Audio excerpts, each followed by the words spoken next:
12-year-old Jake McQuaid had never flown a military helicopter behind enemy lines, but it really wasn't all that hard. Sure, bad guys kept firing machine guns and mortars and Hydra rockets at him, but Jake and his chopper dodged all the incoming fire. "Well done, son," said the general strapped in beside him. "Just using my math and geometry skills, sir." "Now we need to go rescue the hostages."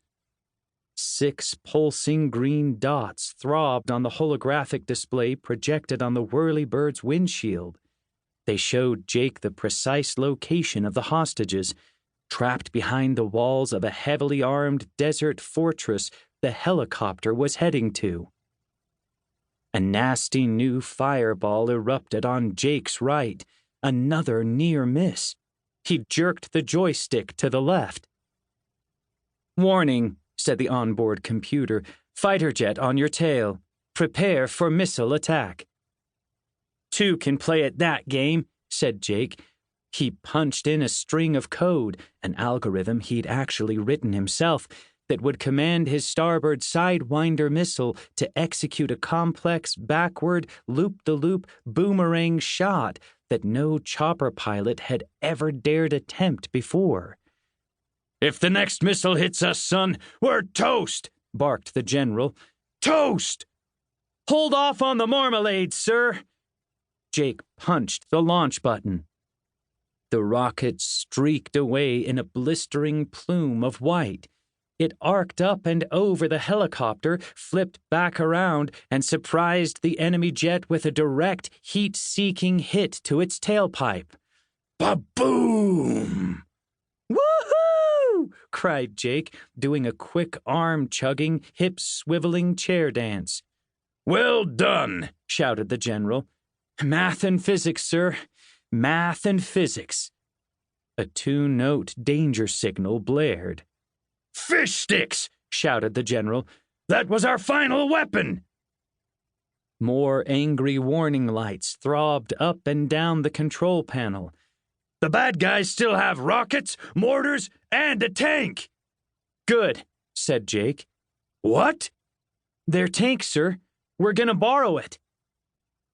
Jake tapped another string of code into the chopper's onboard computer.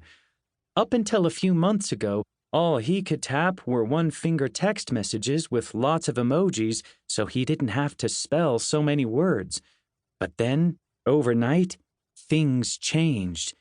Jake McQuaid became super smart. "I can hack into the enemy's system data through heat emissions, then use the thermal sensors of my computer to transfer command and control of that tank's weaponry to me." "But the enemy tank is a T-26Z, the heaviest ever built.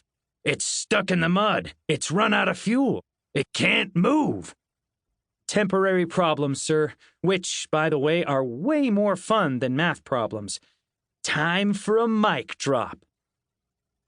Jake deployed the giant superhydraulic electromagnet positioned underneath his helicopter's belly.